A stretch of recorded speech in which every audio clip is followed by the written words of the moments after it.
1030 लोग आज party join कर रहे हैं भाई खुर्शीद आलम जी के नेतृत्व में। यही नहीं और भी यही सूची बन नहीं पाई, अभी और सूची बता रहे हैं बन नहीं पाई है, तो फिर अगले टर्न में हो जाएगा। अरे ये जो सपा से ज्वाइन हुए हैं इसमें, तो कहाँ कौन कौन से जनपद के हैं नेता और क्या क्या डेस्टिनेशन था उनका समाजवादी पार्टी? भैया ये 1030 की सूची मेरे पास है। नबी अहमद हैं, आसिफ अली, मोहम्मद रफ़ी, मोहम्मद आसिफ, बशीर अहमद, रईस खां और हसन असगर, ये समाजवादी पार्टी, फिर बहुजन समाज पार्टी, फिर समाजवादी पार्टी, फिर AIM MIM के लोग हैं, फिर समाजवादी पार्टी। इसी तरह अलग अलग पन्ने पर अलग अलग हैं, जिलेवार है। श्रावस्ती से लेकर के मुरादाबाद से लेकर के बाराबंकी से लेकर के बलिया के हैं, गाजीपुर के हैं, आजमगढ़ के हैं, मुरादाबाद के हैं, बिजनौर के हैं, बरेली के हैं, मेरठ के भी हैं, सहारनपुर के हैं, हापुड़ के हैं, मुजफ्फरनगर के हैं, गाजियाबाद। हम व्हाट्सएप कर देंगे, PDF व्हाट्सएप करा देंगे। सवाल हाँ बिल्कुल हो जाए। ऑल इंडिया मुस्लिम जमात के अध्यक्ष हैं साबुद्दीन रजवी बरेलवी ने, उन्होंने समाज कहा है कि भारतीय जनता पार्टी को सपा वाले दिखाते हैं कि भारतीय जनता पार्टी का डर दिखाकर के मुसलमानों को हमेशा भयभीत किए हैं। उन्होंने सही कहा है।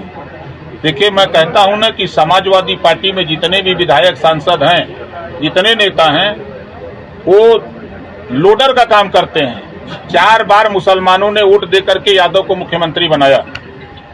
एक बार भी समाजवादी पार्टी के मुखिया, चाहे अखिलेश जी हो चाहे और कोई हो, एक बार भी उन लोगों ने नहीं कहा कि मुसलमानों का भी हक बनता है, इनको भी मुख्यमंत्री हम बनाएंगे। क्या डर जो बात को कह रहे हैं, डर दिखाया जाता है भारतीय जनता 100% सही। देखिए, भारतीय जनता पार्टी का डर दिखा के सिर्फ इनको नफरत सिखाया जाता है।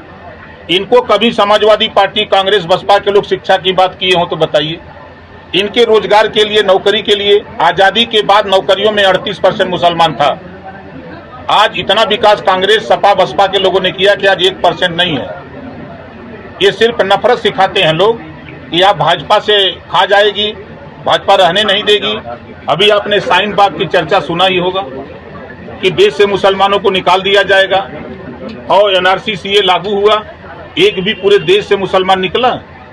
आज उनका जो है अधिकार देने का कानून था, और ये विपक्ष के लोग समझा रहे थे कि कानून देश से निकालने का है, आपका अधिकार छीनने का है।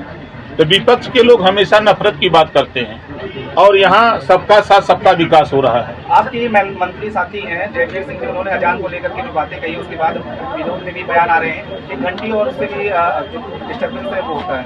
नहीं, देखिए, हम उनके बयान से सहमत नहीं हैं। हाँ, इतना जरूर कहूँगा कि जैसे आप सड़क पर जाते हैं तो जो DJ बजाते हैं तो आपकी गाड़ियाँ हिलने लगती हैं, महसूस किए होंगे अगर कहीं भेंट हुई होगी तो हम लोग तो बराबर प्रयास करते हैं कि उतने साउंड में आप बजाओ कि जो आपको भी तकलीफ ना हो, हमको भी तकलीफ ना हो। उनका कहने का तात्पर्य है।